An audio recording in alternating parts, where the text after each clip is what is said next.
Donnie and Dolly. The team is supported by ableauctions.ca. Closing your business? We can help.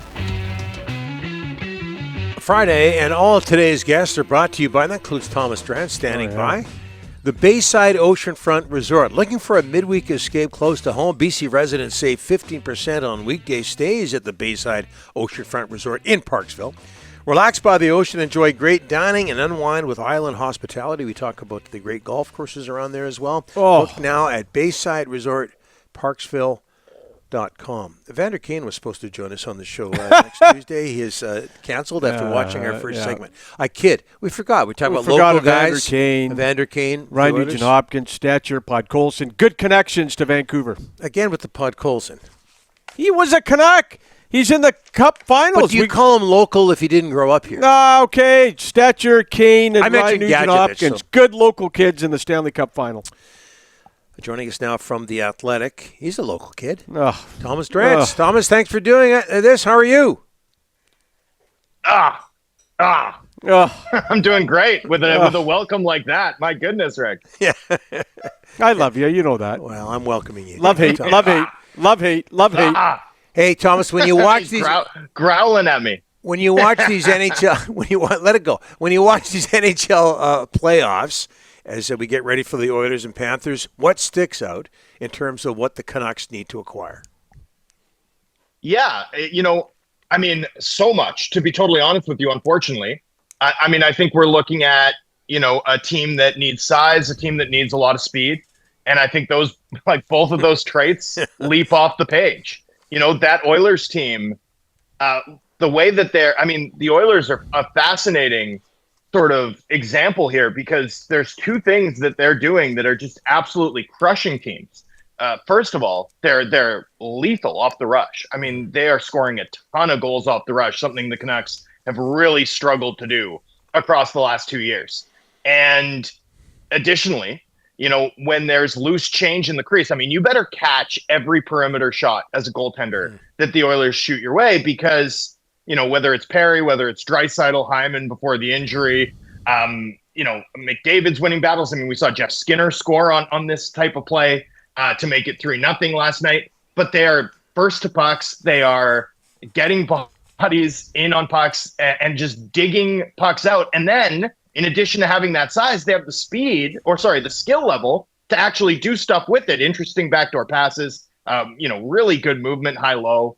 And man, that's very different from what it looks like when you watch the Canucks play. Just the way that they dominate in terms of winning 50-50 puck battles in the greasy areas of the ice. So I look at all of that and just think there's a lot that this Canucks team needs. Size, speed, grit, leadership, character. Especially up front. Put it all together, this team is far, far away from the level that the Florida Panthers and the Edmonton Oilers are at, which, by the way, isn't a huge insult. You know who else is far away from that level? The Dallas Stars and the Carolina Hurricanes, and they're clearly top 5 teams. Yeah.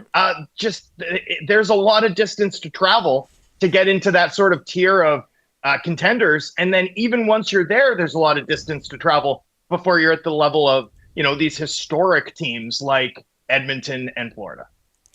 Hey, Thomas, any way you cut it, really positive for the Canucks, and we can harp on many negatives from this season, but it is Abbotsford last night in overtime over Texas. Awesome. What are you seeing with that team? The biggest thing we're going to watch is which one of those players can make the jump to the NHL level to be a regular NHLer, not just a guy goes up to Vancouver next year, sent back down. Who do you see there as being a regular right out of the camp? Well, yeah, it's an interesting question because, the sort of leading scorers and best players on this Abbotsford Canucks team, Rick, and maybe this is partly because Aatu Ratu's been injured, right? Yeah. But it's really, Phil DiGiuseppe had, through 40 minutes last night, Phil DiGiuseppe had 8 shots on goal. Right. It's been a lot of Sammy Blais. It's been a lot of sort of veteran players. Jonathan Lekkerimäki through 40 minutes, by the way, had 0 shots. Right. So there's an element to which this run is not being driven necessarily by some of the younger prospects that Canucks fans are excited about. It's being driven by some of the candidates to be depth contributors for the Canucks next season. Linus Karlsson, I think, is a guy that for a variety of reasons, has leapt off the ice, both at the NHL level and obviously in the Calder Cup playoffs. Just the way that he, like, you want to talk about digging pucks in tough areas of the ice and having some size. Like, Linus Karlsson's got the skill to finish in tight. He wins a ton of battles. He's really heavy on his stick. Yeah, there are some speed limitations to his game, but I mean, I think we've seen him be a dependable fourth line player. I think he could have some net front utility on power play too, going forward at the NHL level. And he's had a tremendous run. So he'd sort of be at the top of my list of Abbotsford Canucks to watch for, guys who've strengthened their case to be on the NHL roster next season, especially given that the team proactively signed him to an NHL contract a couple months back. And the other guy's obviously Victor Mancini, and acquired in that JT Miller trade, the first part of the JT Miller trade. And I mean, he's blown up. He's played really, really well. I had some concerns about the hockey sense when we saw him down the stretch, some of the puck handling too. But when you see what he can do, you know, he's aggressive.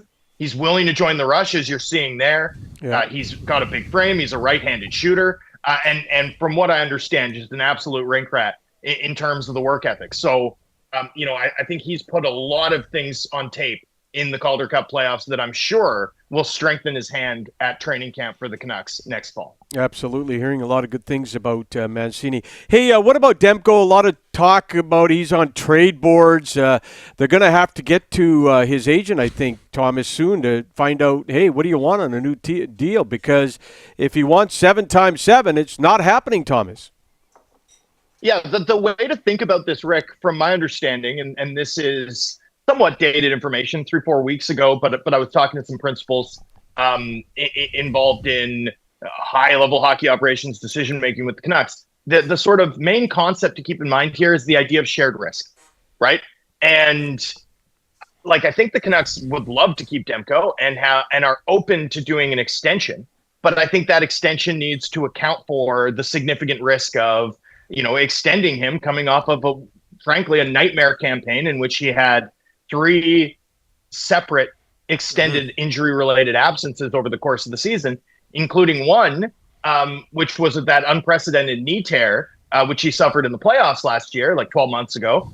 And, you know, from which I think we sort of wonder, like, will that have a meaningful impact on his performance level and his durability going forward? The fact that he then sustained the back injury and an additional lower body injury, you know, only sort of heightens those concerns. Because it wasn't just that Demko was hurt 3 times. He also wasn't at the level consistently that he typically has been. And how could he be? I mean, given what he dealt with last summer, given how, you know, sort of drawn out his ramp up was in recovering from that injury, we didn't get, you know, the best version of Thatcher Demko, who is, as we know, one of the most dominant goaltenders in the league. Now, if Demko and his camp, and Demko's obviously publicly expressed a desire to extend, you know, if they decide that they would like to buy some security this summer on July 1 when he becomes extension eligible and sort of lock in, you know, some guaranteed NHL level money as opposed to taking the risk of playing through a contract year and rebuilding his value. You know, I think the Canucks are open to doing that. I think they're very high on Demko as a player and a person. But I think it's clear that, you know, any sort of deal like that is going to have to account for the significant uncertainty that surrounds Demko, the shared risk. That risk has to be shared and cooperative.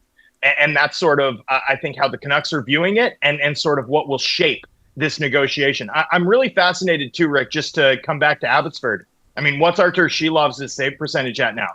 Is he up to 937, something like that? Yes, I mean, yes. He is crushing it.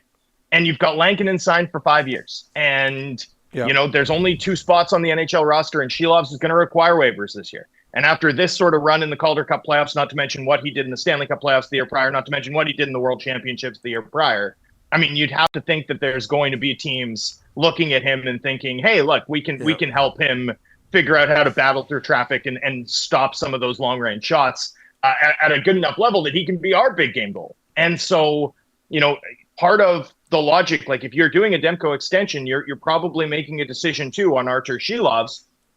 And, you know, given this team's emergency level needs elsewhere, right, there's a lot to weigh for Canucks management because while there is uncertainty on Demko for sure, you know, there's also an intense level of upside in his game. And for goalie needy teams, especially given that he's just got 1 year left on his deal, I think that he'd have some pretty significant trade value if he were to sort of make it off trade boards and actually make it to market, Rick. So it's a complex situation for the Canucks to stick handle here. Okay, and Rick's got the stopwatch out. Okay, Thomas, this has got to be quick. What do you know about Kevin Dean, Chicago Blackhawks assistant? He's left that organization. What do you know about him and all this talk about him joining the Canucks staff? Not very much. There you go, Rick. There you go. What was that? No, I know. There you go. A record for me. No, look, I don't know very much about Kevin Dean, to be totally honest with you. That Chicago team, I thought, had moments early in the season where they played decently structured hockey under Luke Richardson. Things really fell apart on them and snowballed, and then they just didn't have enough talent. So I wouldn't look at like their defensive record as sort of something to take to the bank in evaluating Dean's overall coaching. An interesting name for sure. But you do think that the Canucks would want and need to add someone with head coaching experience to the staff above all else. So we'll be very interested to see how Foote fleshes out his bench staff. How do you do? 45 seconds. Excellent. Perfect. And does that include the joke, though? No. Does that include me kidding around? It includes right from start to finish. Thomas, I said excellent. Right. Let's leave it at that. That's a Beautiful. record low Thank for you. you. Awesome, my friend. Have a great weekend. You said excellent. Rick's growling at me. We're doing well, boys. Thanks for having me. Things are normal. Thanks, Thomas. Appreciate it.